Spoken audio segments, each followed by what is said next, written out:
जिंदगी में अगर रिस्क उठाना है तो कोई बड़ा उठाओ। अगर यहाँ किसी लड़की में दम है तो मुझे बताओ।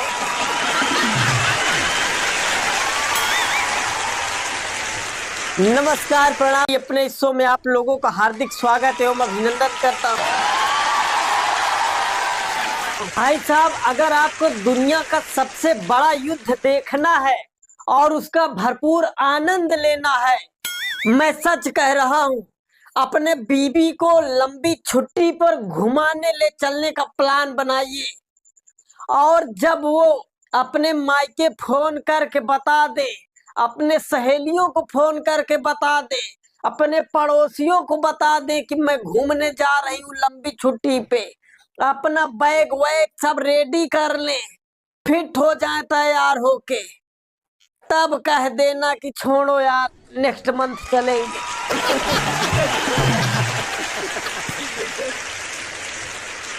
कसम से बता रहा हूँ, जो युद्ध होगा ना, भरपूर आनंद आएगा।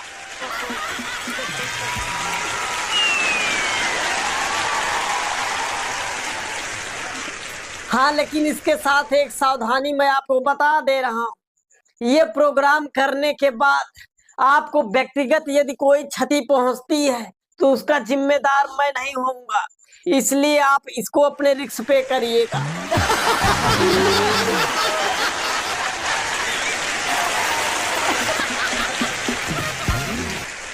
लेकिन अगर आप खुश रहना चाहते हैं जीवन में तो फिर जो मैं कह रहा हूँ वो करिए। माँ का पैर डेली दबाया करिए। मैटर नहीं करता कि वो आपकी माँ है या आपके बच्चों की।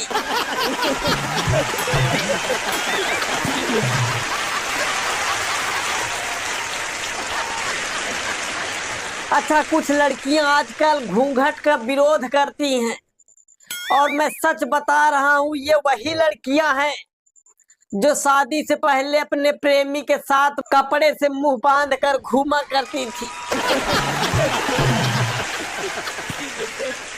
ससुराल आने पर यही घूंघट का विरोध करने लगती है।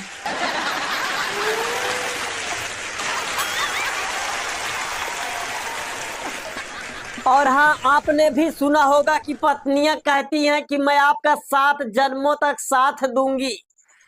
भाई साहब, ये पहले की पत्नियां देती रही होंगी। कल मैं बाइक से आ रहा था, दोनों लोग, रास्ते में मेरी बाइक पंचर हो गई। मेरी पत्नी बोली कि ठीक है, आप इसको पैदल घसीट के दुकान तक ले आइएगा, वहां बनवा के घर आइएगा। मैं ऑटो से घर चल रही।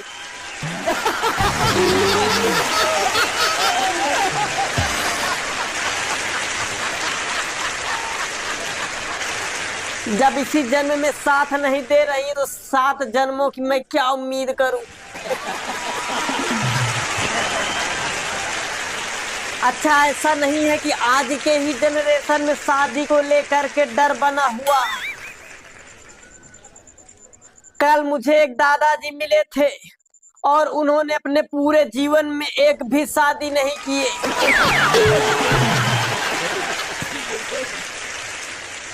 मैंने उनसे पूछा कि दादाजी, आपने शादी क्यों नहीं किया?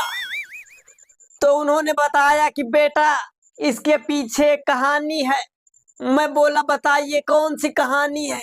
उन्होंने बताया कि मैं एक पार्टी में गया था, तब मैं भी युवा था और मेरे सामने एक सुंदर युवती थी, विवाहित, और उनका पल्लू जो है लटक रहा था जमीन में। गलती से मेरा पैर उनके पल्लू पर पड़ गया। अब वो तुरंत फनफना के सांप की तरह पलट के मुझको घूर के देखी, बोली, ब्लडी हेल, अंधे हो क्या, दिखता नहीं?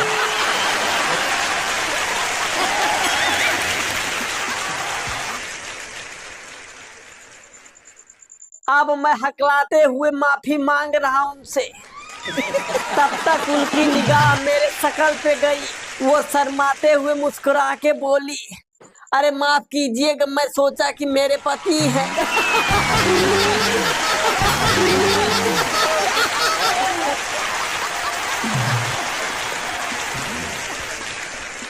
तब से मेरे अंदर डर समा गया, इसलिए मैंने आज तक एक भी शादी नहीं की।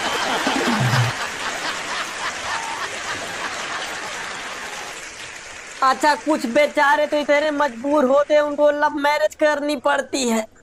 लेकिन एक बात है, लव करने से आदमी कई चीजें सीख जाता है, जैसे कि धीमी आवाजें सुनना, धीमी आवाज में बोलना,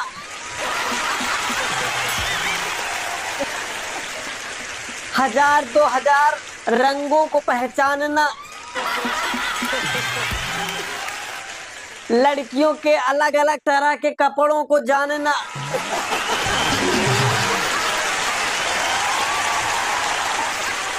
और कई प्रकार के चॉकलेट्स के भाव जानना। इस प्रकार की काफी चीजें सीखने को मिल जाती है।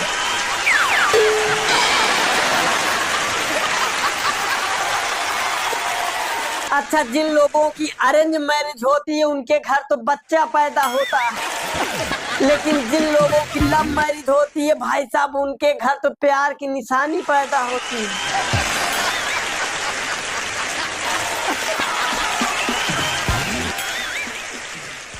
अच्छा, शादी ब्याह से याद आया कि शादियों में ये जो सालियां होती हैं जूता चुराई का रस्म करती हैं, ये तो बात समझ में आती है, चलिए ठीक है, एक रिवाज है, होता होगा।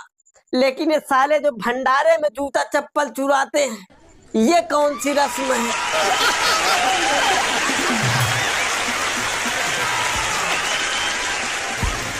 साला वहां से नंगे पैर आना पड़ता है घर तक।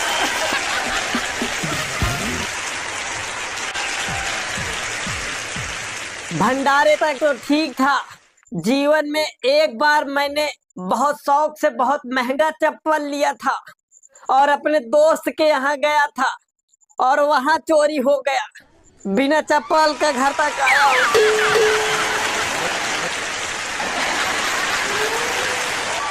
अच्छा भाई साहब, कुछ लोग इतनी ज्यादा और अजीब टाइप की अंग्रेजी बोलते हैं कि लगता है कि इन महाशय जी को जेड के आगे भी कुछ पढ़ाया गया है। हम लोग उससे वंचित रह गए।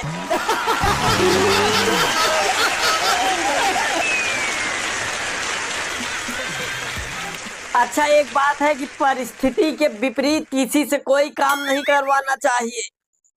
एक बार एक मास्टर साहब ने एक अमीर घर के लड़की से बोला कि आप गरीबी पे निबंध लिखिए।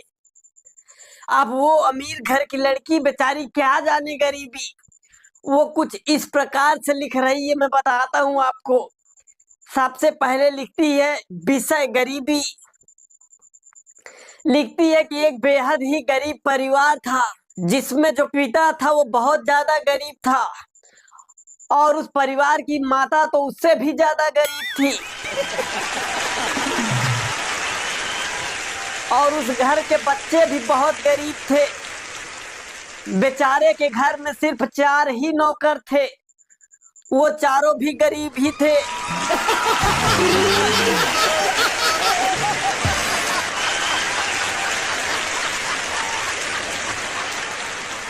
उनके घर में एक ही कार थी, वो भी पुरानी मर्सिडीज।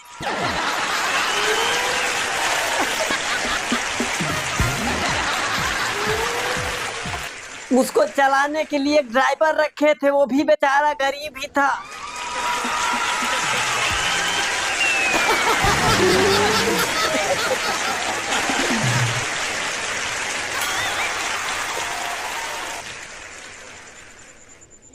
और वो गरीब परिवार बेचारा हफ्ते में 3 दिन ही 5 स्टार होटल जा पाता था खाना खाने, बाकी के दिनों में घर पे खाना खाता था।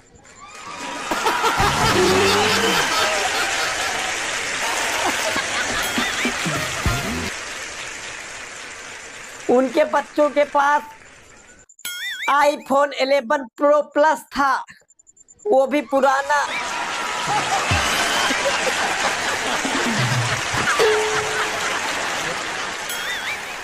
और उनके पूरे घर में 2 ही एसी थी, वो भी सेकंड हैंड।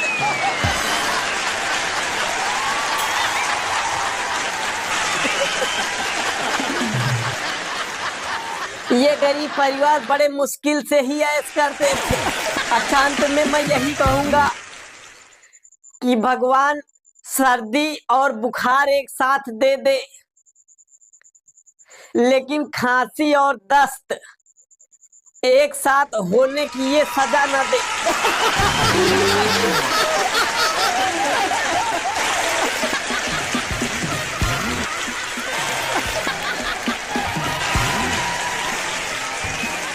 तो कैसा लगा ये वीडियो? अगर अच्छा लगा हो तो कमेंट बॉक्स में कमेंट करके जरूर बताएं। अगर चैनल पे नए हैं तो चैनल को सब्सक्राइब कर ले। मिलते हैं अगले वीडियो में, तब तक के लिए जय हिंद।